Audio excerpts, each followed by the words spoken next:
above all powers, above all. 안녕하세요. 하늘에서 흰 눈이 펑펑 내리는 것처럼 우리에게 언제나 성령의 충만함이 이렇게 임하시길 소망합니다.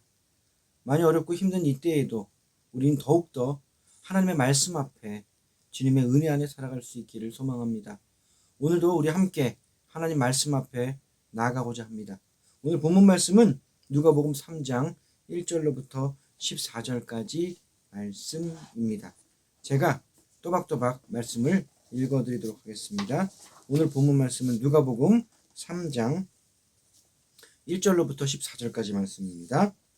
디베rio 황제가 통치한 지 15해 곧 본디오 빌라도가 유대의 총독으로 헤롯이 갈릴리의 분봉왕으로 그 동생 빌립이 이두레와 드라고니 지방의 분봉왕으로 루사나아가 아벨리네의 분봉왕으로 안나스와 가야바가 대제사장으로 있을 때에 하나님의 말씀이 빈드레에서 사가랴의 아들 요한에게 임한지라. 요한이 요단강 북은 각처에 와서 죄 사함을 받게 하는 회개의 침례를 전파하니 선지자 이사야의 책에 쓴 바 광야에서 외치는 자의 소리가 있어 이르되 너희는 주의 길을 준비하라.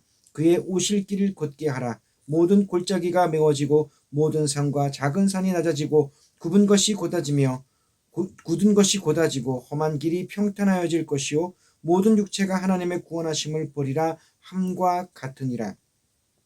요한이 침례받으러 나아오는 무리에게 이르되 독사의 자식들아 누가 너희에게 일러 장차 올 진노를 피하라 하더냐. 그러므로 회개에 합당한 열매를 맺고 속으로 아브라함이 우리 조상이라 말하지 말라. 내가 너희에게 이르노니 하나님이 능히 이 돌들로도 아브라함의 자손이 되게 하시리라. 이미 도끼가 나무 뿌리에 놓였으니 좋은 열매 맺지 아니하는 나무마다 찍혀 불에 던지리라. 무리가 물어 이르되 그러면 우리가 무엇을 하리이까? 대답하여 이르되 옷 2벌이 있는 자는 옷 없는 자에게 나눠 줄 것이요 먹을 것이 있는 자도 그렇게 할 것이니라 하고 세리들도 침례를 받고자 하여 와서 이르되 선생이여 우리는 무엇을 하리이까 하매 이르되 부과된 것 외에는 거두지 말라 하고 군인들도 물어 이르되 우리는 무엇을 하리이까 하매 이르되 사람에게서 강탈하지 말며 거짓으로 고발하지 말고 받는 급료를 족한 줄로 알라 하니라. 아멘. 오늘 본문 말씀에서 1절에 보면 역사적인 인물들의 이름들이 거론되고 있습니다. 우리 주 예수 그리스도께서 이 땅에 오신 것 그리고 우리 주님의 길을 예비하고 곱게 하는 이 침례 요한의 삶은 실제적으로 역사에 존재하셨던 일이라는 겁니다. 오늘 본문에서 쓰여진 이 이름들, 이 팔레스타인 지역에서 이 시기에 이 곳을 지배했던 사람들의 이름, 로마로부터 내려왔던 총독 빌라도, 그리고 헤롯 대왕의 아들들로부터 분리된 세 분봉왕 중에 이제 유대의 통치자로 임명된 헤롯, 그리고 종교로서 유대 종교의 권위자인 대제사장 안나스와 그의 사위 가야바, 이들의 이름이 이렇게 거론됨을 통해서 로마와 이스라엘의 관계, 그리고 이 유대인들 가운데 이 종교 지도자들의 관계들을 우리가 좀 추론할 수 있는 그러한 것들을 보게 해 주시기도 합니다. 로마가 이스라엘의 자치권을 인정하기는 했지만 한 사람에게 권력이 집중되는 것을 막음으로써 로마의 입장으로서는 이 권력 분리로 인해 지배권이 쉽게 움직여질 수 있게 해 놓았습니다. 그러나 약속의 땅, 이 가나안 땅에 살고 있는 이 주민들은 이러한 분리된 것으로 인해서 오히려 모든 것이 혼란과 분열과 싸움과 다툼의 연속이어서 이들의 삶은 너무나도 혼란 속에 고통할 수밖에 없었던 삶이었던 것을 볼 수가 있습니다. 이 당시 환경을 보면 우리가 살고 있는 우리의 삶과 별반 다를 게 없다라는 것을 느끼게 해줍니다. 지금 이 21세기를 살아가고 있는 우리들도 코로나라는 전염병으로 인해서 전 세계가 완전히 고통 속에 살아가고 있습니다. 이 전염병에 걸릴까봐 걱정하며 죽을까봐 근심하며 그 죽음의 공포 속에 살아가고 있는 사람들, 그리고 이 코로나로 인해서 우리에게 몰려오는 이 경제적인 수많은 어려움들이 지금 우리로 하여금 고통 속에 살아가게 하고 있습니다. 주님이 계셨던 그 땅도 사실은 우리가 살고 있는 이 땅 못지않게, 아니 우리보다 더 힘들고 고통스럽게 모든 삶들을 살아가고 있는 사람들이었다라는 겁니다. 하나님의 말씀이 이렇게 고통 속에 신음하고 있는 이때에 하나님의 사람, 또 제사장이었던 사가랴의 아들 침례 요한에게 임하였습니다. 이 침례 요한의 사역은 하나님의 말씀이 그에게 임함으로 시작된 사역이기에 하나님의 사역입니다. 이 침례 요한의 삶을 되돌아보면 침례 요한이 마지막이 비록 처형으로 끝났지만 세상의 눈으로 보기에는 한없이 불쌍하고 한없이 측은하고 힘없는 사람으로 보일 수 있지만 하나님의 말씀으로 시작한 이 침례 요한은 결국 그 하나님의 말씀에 끝까지 순종함으로 순종의 순교의 삶을 살았던 사람임을 볼 수가 있습니다. 그래서 그의 삶은 세상과 다른 하나님의 눈에는 기쁨과 찬양과 환희와 영광을 나타낼 수 있는 삶이었음을 보여주고 있습니다. 사실 이 땅에서 그리스도인으로 살아가는 우리들의 모습도 이와 마찬가지가 아닐까 하는 생각도 해봅니다. 어떤 분들은 자꾸 비참한 결말에 대해서만 얘기하지 말라고 얘기하십니다. 비참한 결말에 대해서 얘기하지 않습니다.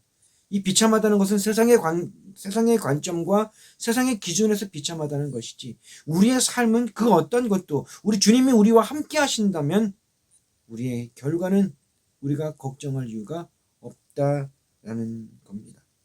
우리 주님이 우리와 함께 하신다면 우리의 마지막이 어떠한들 우리 주님이 우리와 함께 하시기에 우리의 삶은 충분히 성공적이고 우리의 삶은 충분히 하나님의 영광 가운데 기쁨으로 살아갔다고 우리는 고백하며 선포할 수 있습니다. 사실 며칠 전에 참 사랑했고 또 함께했던 한 장로님이 돌아가셨습니다. 저보다 나이가 아주 많지는 않으셨습니다. 큰 형님뻘 되셨던 분인데 새벽에 출근해서 눈을 쓸다가 심장마비로 갑자기 돌아가셨어요. 그분의 갑자기 돌아가신 그 모습을 보면서 참 많은 생각을 했습니다. 그런데 제가 그분의 모습을 보면서 감사했던 것은 뭐냐면 그분이 정말 하나님을 사랑했고 말씀으로 살아갔다라는 겁니다. 세상 사람들은 그렇게 갑작스러운 심장마비의 죽음을 앞에서 무엇이라 말할지는 모르겠습니다. 그러나 그가 심장마비로 죽든 그가 어떻게 죽든 간에 그가 하나님 안에서 맞이한 죽음이라면 그 죽음은 하나님이 기뻐하시고 하나님 사랑하시고 하나님 나라 안에 거하는 구원의 죽음이라는 겁니다. 오늘 우리가 살아가는 이 삶 속에서 우리는 과연 어떤 믿음과 어떤 신앙과 어떤 태도로 살아가야 할 것인가? 오늘 이 침례 요한의 모습을 보면서 이 침례 요한의 입술을 통하여 침례 요한의 삶을 통하여 증거되는 이 모든 하나님의 말씀과 그 뜻을 함께 살펴보았으면 좋겠습니다. 이 침례 요한은 그 이름 앞에 침례라는 단어가 붙어 있습니다. 그는 정말 말씀 그대로 하나님의 말씀으로 하나님의 은혜로 이 침례의 사역을 감당하면서 하나님 나라의 복음을 전했던 것을 볼 수 있습니다. 오늘 본문 말씀에서는 이렇게 말합니다. 죄사함을 받게 하는 회개를 이루는 사역, 그리고 이 죄사함을 받게 하는 이 회개의 침례가 이 침례 요한의 모든 사역의 중심이었다라는 겁니다. 이 죄라는 단어는 헬라어로 하마르티아라고 말합니다. 이 하마르티아는 우리가 보통 알고 있는 죄, 잘못, 실수 이런 의미를 갖고 있고요. 사함이라는 뜻은 헬라어 아페시스라고 합니다. 석방, 명제, 용서 이런 뜻도 있는데 오늘 본문에서는 용서와 죄사함이라는 의미로 사용하였습니다. 받게 하는 이라는 이 단어는 전치사로 사용된 에이스라는 헬라어인데요. 무엇 안으로, 무엇을 향하여, 무엇을 위하여라는 의미를 가지고 있습니다. 자, 그러면 이 죄사함을 받게 하는 이 뜻이 뭘까요? 바로 하나님께서 예수 그리스도의 이 죄사함을 통해서 우리가 하나님 앞에 이제 되속의 이 죄로 인해서 우리가 하나님 앞에 새롭게 거듭나는 것을 뜻하고 있다고 말씀할 수 있습니다. 하나님께서는 하나님 앞에 우리가 회개케 하심을 통하여서 하나님께서 우리 죄를 사하여 주셨음을 우리가 깨닫게 하시고, 그리고 이 죄에서, 이 죄의 싹신 사망에서 우리가 해방되었음을 경험케 해 주시고 계신다라는 겁니다. 이 침례 요한은 이 회개를 통해서 하나님 앞에 모든 이들이 돌아올 수 있는 그러한 시작을 하였습니다. 회개는 헬라어 메타노이아로 마음이 변한, 회개, 회심이라는 기본적인 의미입니다. 바꾸다, 돌이키다, 뭐 이런 의미를 갖고 있는데요. 이 메타노이아라는 말은 마음과 생각만 바꾸는 것이 아니라 삶과 태도와 행동과 방법과 모든 것들을 바꾸는 것을 의미합니다.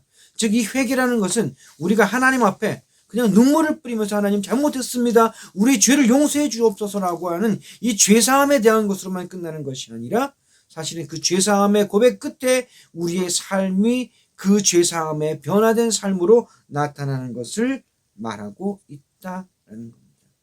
그래서 그 다음에 나온 말씀이 뭡니까? 회개의 합당한 열매를 맺으라 라고 말씀하고 있습니다.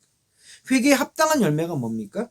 진정한 회개를 통해서 주님을 만났다면 주님을 만난 그 표적이, 주님을 닮아가는 그 모습이 우리의 삶 속에서 나타나야 한다라는 겁니다. 정말 우리가 죄에 대해서, 그리고 하나님을 불신하고 하나님을 거역하고 하나님 앞에 따라가지, 하나님 말씀대로 순종하지 못했던 우리들의 모든 삶을 회개한다면 이 회개의 고백뿐만 아니라 우리의 삶이 이제는 순종의 삶으로, 말씀대로 살아가는 그 삶으로, 주 예수 그리스도의 그 삶을 닮아가는 모습으로 살아가야 한다는 겁니다. 오늘 본문 말씀에서 진짜 하나님 앞에 회개하는 자들의 고백을 들을 수 있었습니다. 침례 요한의 선포를 들은 사람들이 침례 요한에게 이렇게 묻지 않았습니까? 우리가 무엇을 하리이까? 라고 물었습니다. 이 반응은 사실 참 놀라운 반응이에요. 복음을 듣고 이 생명의 반응을 하는 사람들의 입술에서 나오는 진정한 생명의 고백이라는 겁니다. 이제 이 고백이요, 여기서만 나온 게 아니라 베드로의 오순절 설교를 듣는 자들도 똑같은 질문을, 똑같은 고백을 했다라는 거예요. 사도행전 2장 37절 말씀에 이렇게 말씀합니다. 그들이 이 말을 듣고 마음에 찔려 베드로와 다른 사도들에게 물어 이르되 형제들아 우리가 어찌할꼬 하거늘 이라고 말씀하고 있습니다. 참 놀랍지 않습니까?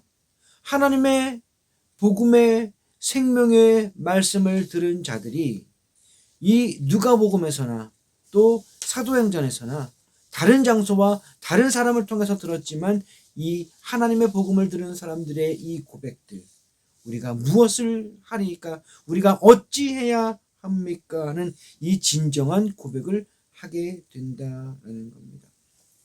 이 진정한 회개와 기도는요, 하나님 내게 필요한 것이 이것이니 하나님 이렇게 해주시고 저렇게 해주시고 이렇게 들어주십시오가 진정한 회개의 기도가 아닙니다. 진정한 회개의 기도의 고백은 하나님 내가 죄인입니다. 나의 모든 잘못을 고백하고 하나님 그러기에 내가 하나님 앞에 어떻게 해야 합니까? 하나님의 뜻이 무엇입니까? 아버지 말씀이 무엇입니까? 아버지의 인도함이 무엇입니까?를 묻는 것이 진정한 회개와 기도의 모습이라는 거예요. 회개에 합당한 열매를 맺는 것은 우리가 하나님 앞에서 하나님의 음성에 집중하며 하나님 말씀에 순종하며 하나님의 그 인도하심 따라가는 것이, 바로 이것이 누구의 모습과 동일합니까? 우리 주 예수 그리스도의 모습과 동일한 모습으로 닮아가게 된다라는 거예요. 그런데 여기서 우리가 잊지 말아야 할 것이 있습니다. 이 회개도, 그리고 이 회개에 합당한 열매를 맺는 것도 절대 우리의 힘과 우리의 능력으로는 할 수 없다라는 겁니다. 이 회개라는 단어, 헬라어는 메타노이아라고 말씀을 드렸잖아요. 이 회개는 언제 일어납니까? 이 회개는요, 그냥 일어나지 않습니다. 우리가 회개할까? 회개 좀 해볼까? 그래, 잘못한 거야. 그래, 이건 내가 회개해야지가 아니고요. 진정한 회개는 복음 앞에서 하나님의 생명의 말씀을 들었을 때, 예수 그리스도를 만났을 때 우리가 생명의 반응으로 나타내는 것이 이 회개라는 겁니다. 이 진정한 회개는요, 내가 지은 죄가 있어. 그래. 그래서 내가 이렇게 하나님 앞에 회개해야지 하는 이러한 자존적이고 자의식적인 회개는 회개가 아닙니다. 진정한 회개는 만왕의 왕이시며 하나님의 빛에 비추어인 우리가 그 앞에 우리의 모든 죄와 우리의 모든 삶이 드러나기 때문에 비로소 하나님 앞에 우리가 무릎 꿇고 자복하고 회개하며 나가는 것이 진정한 회개의 모습이라는 거예요. 이때에는 미사오고도 필요 없습니다. 이때는 어떤 형식적인 모습도 필요 없습니다. 우리의 죄, 우리의 더러운 죄, 시커먼 죄가 아버지의 그 빛 가운데 다 여실히 드러났는데 우리가 여기 앞에 무슨 미사오고가 필요합니까? 그냥 엎드려 하나님 앞에 우리의 모든 죄를 고백하고 하나님 앞에 우리의 죄를 사함을 받는 것밖에 없다는 것입니다. 그래서 이런 진정한 회개가 일어날 때 우리의 삶은 변화될 수밖에 없습니다. 하나님을 만남으로 우리의 죄가 드러나고 성령의 탄식하심으로 하나님께 드려지게 하는 이 회개의 기도를 통해서 우리는 이제 살아계신 하나님의 아들이신 예수 그리스도를 닮아가는 변화를 경험하게 하십니다. 이 회개는요, 단 한 번만 하는 것이 아닙니다. 회개는 내 죄를 알고 깨닫고 내 죄를 보게 되었을 때 그때마다 즉시 하나님께서 회개하게 하실 때 회개할 수 있습니다. 하나님께서는 이 회개를 통하여서 우리가 더 하나님께 가까이 나오기를 원하시고 계십니다. 따라서 이 회개는 형식적인 종교 행사가 아니라 빛이신 하나님의 빛이 우리에게 비추임으로 우리의 감추어 주었던 우리의 죄, 우리의 감추어 주었던 우리의 잘못들이 여실히 드러나게 되고 내가 죄인임을, 내가 주님이 아니면 살 수 없는 사람임을 나타내는 것이 이 회개이며, 이러하기에 이 회개는 하나님 앞에 우리가 우리의 모든 것들을 드려 주 예수 그리스도의 십자가의 대속을 바라는 것이 이 회개라는 것입니다. 많은 분들이 회개에 대해서 얘기할 때 자기가 지은 죄에 대해서 참 많이 집중합니다. 하나님, 이런 죄를 지었습니다. 저런 죄를 지었습니다. 이런 죄를 지었습니다. 그런데요, 진짜 이 회개의 태도가 어디에 있냐면, 이 회개의 태도는 우리 죄에 집중하는 것이 아니라 우리 죄를 사하시기 위하여 이 땅에 오신 예수 그리스도로, 우리 주 예수님의 십자가가 바로 우리에게 집중하는 것이 이 회개라는 거예요. 주님의 십자가를 통하여 우리가 우리의 죄를 사함받기 때문에 우리의 회개의 종착지는 주 예수 그리스도의 십자가라는 것입니다. 우리의 삶에 어떤 모습들이 있습니까? 우리가 살아가는 이 삶의 모습들을 우리가 말씀 앞에 비춰볼 때마다 얼마나 우리의 모습들이 부족하고 연약하고 죄에 넘쳐나는지 모릅니다. 그래서 회개에 합당한 열매는 나를 구원하시기 위해서 오신 예수 그리스도께 집중하고 우리가 지은 모든 죄를 아버지 앞에 토설하고 아버지 앞에 고백할 때 우리의 죄와 사망에서 자유케 하심을 경험하고 그리고 주님을 닮아가는 것이 회개에 합당한 열매라는 겁니다. 이러한 삶에 대해서 오늘 본문 말씀에서는 옷 2벌 있는 자는 1벌을 나눠주고 음식을 갖고 있는 자도 나눠주라고 말합니다. 세리들은 부과된 것 이외에는 거두지 말고 군인들은 강탈하지 말고 거짓으로 고발하지 말라고 말합니다. 사실은 이 모습이 우리 주님의 모습입니다. 바로 이 모습이 회개에 합당한 열매의 모습이라는 겁니다. 오늘 말씀을 묵상하면서 참 놀랍다라는 생각을 합니다. 이 회개에 합당한 열매, 이 회개에 합당한 열매와 동일한 열매가 우리가 알고 있는 열매라는 거예요. 갈라디아서 5장 22절부터 23절 말씀에 이렇게 말합니다. 오직 성령의 열매는 사랑과 희락과 화평과 오래 참음과 자비와 양성과 충성과 온유와 절제니 이 같은 것을 금지할 법이 없느니라. 아멘. 지금 이 침례 요한이 많은 군중들에게 세리에게, 군인들에게 했던 그 말의 내용들이 이 성령의 열매 속에 다 있지 않습니까? 또 우리가 말씀 속에서 고린도전서 13장 4절부터 6절까지 말씀을 보면 이렇게 말씀합니다. 사랑은 오래 참고 사랑은 온유하며 시기하지 아니하며 사랑은 자랑하지 아니하며 교만하지 아니하며 무례히 행하지 아니하며 자기의 유익을 구하지 아니하며 성내지 아니하며 악한 것을 생각하지 아니하며 불의를 기뻐하지 아니하며 진리와 함께 기뻐하고 모든 것을 참으며 모든 것을 믿으며 모든 것을 바라며 모든 것을 견디느니라. 아멘. 무엇이요? 사랑이요. 그래서 이 회개에 합당한 열매는 우리 주 예수 그리스도의 사랑입니다. 우리 주님의 사랑이 성령의 열매라고 말씀하기도 합니다. 우리가 오직 주 예수 그리스도의 사랑을 우리가 깨닫고 우리 주 예수 그리스도의 사랑으로 우리가 구원받았음을 우리가 깨달았을 때, 그래서 그 주님의 사랑이 우리에게 차고 넘치도록 부어졌을 때에 우리가 변화되고 고백하고 회개하며 나갈 수 있게 하나님은 해 주신다라는 겁니다.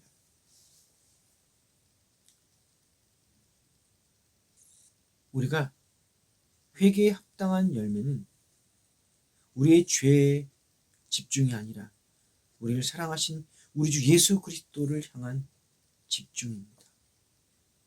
우리 주님의 그 사랑에 집중할 때 우리의 죄와 허물과 우리의 연약함과 우리의 모든 것들이 십자가의 대속을 통하여 사함받고 우리는 옛사람이 아닌 새사람으로 새로운 피조물로 거듭나게 해 주십니다. 말씀을 묵상하면서 이 회개에 합당한 열매가 누구인지를 깨닫게 하셨습니다. 나를 구원하시기 위해서 하늘 영광 버리고 이 땅에 오신 예수 그리스도의 그 사랑, 독생자이신 예수 그리스도를 이 땅에 보내셔서 우리를 구원케 하신 하나님의 사랑, 그리고 우리가 기도하지 못하는 상황 속에서도 탄식함으로 우리를 위하여 기도하며 우리와 언제나 동행하시는 우리 성령님의 그 사랑, 이 사랑을 통하여 구원받은 우리가 바로 회개의 합당한 열매임을 깨닫게 해 주십니다. 내가 하나님의 사랑으로 구원받고 내가 하나님의 사랑으로 우리의 죄를 깨닫고 내가 하나님의 그 빛의 비춤을 통하여 우리들의 모든 것들이 드러났을 때 우리가 주 예수 그리스도의 사랑에 힘입어 하나님 앞에 고백하며 토설하며 나아가는 이 모든 회개를 통하여 하나님은 우리가 주님의 사랑으로 사랑하라고 말씀하고 계십니다. 하나님의 사랑을 받은 자, 그리고 잃어버렸던 우리를 찾고 계신 그 하나님 앞에 돌아왔을 때 우리가 하나님 앞에 회개에 합당한 열매로 주님을 사랑하는 그 사랑으로 나아가며 오직 주 예수 그리스도가 우리의 주인이시오 우리의 구원자이시오 우리의 생명으로 살아가기를 하나님께서 원하고 계십니다. 이 2021년도 우리 함께 회개에 합당한 열매를 맺으며 살아가는 우리 모두가 되시길 주님의 이름으로 축원합니다. 이 2021년도 하나님의 사랑으로 주님의 사랑으로 이 얼어붙은 이 고통 속에 있는 이 땅에 진정한 회개에 합당한 열매가 맺혀지기를 소망합니다. 함께 기도하겠습니다. 하나님, 회개하면 내 죄를 울고불고 고백하는 것으로 끝나는 것으로 생각했던 무지한 저의 모습을 이 시간 하나님 앞에 회개하기를 원합니다.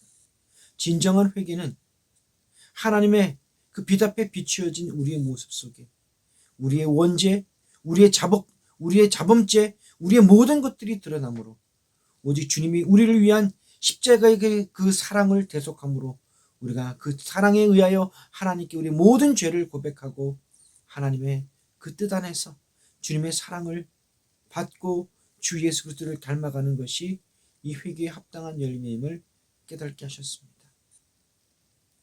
열매를 맺기 위한 것이 아니라 생명으로 살아가기에 주님의 그 사랑의 생명으로 우리가 살고 있기에 우리의 삶에 맺혀질 수밖에 없는 이 회개의 합당한 열매가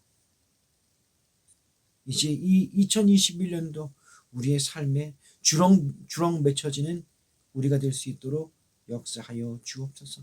우리는 할 수 없으나 우리 주님은 하실 수 있으시며 주님이 이루시는 이 모든 열매를 통하여서 다시 오실 그 주님의 날을 준비하는 우리 교회와 우리 모든 영혼 될 수 있도록 주님 역사하여 주옵소서. 감사합니다. 예수님 이름으로 기도드렸습니다. 아멘.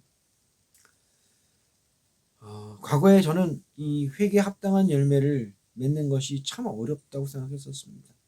그러나 이제 우리가 주님의 사랑을 충분히 받고 그 주님의 사랑이 넘쳐날 때 우리를 통하여 하나님은 회개에 합당한 열매를 맺게 해 주십니다. 오늘 힘들지만 어렵지만 하나님이 채우시는 이 사랑이 우리에게 넘쳐나시기를 주님의 이름으로 축원합니다. 감사합니다.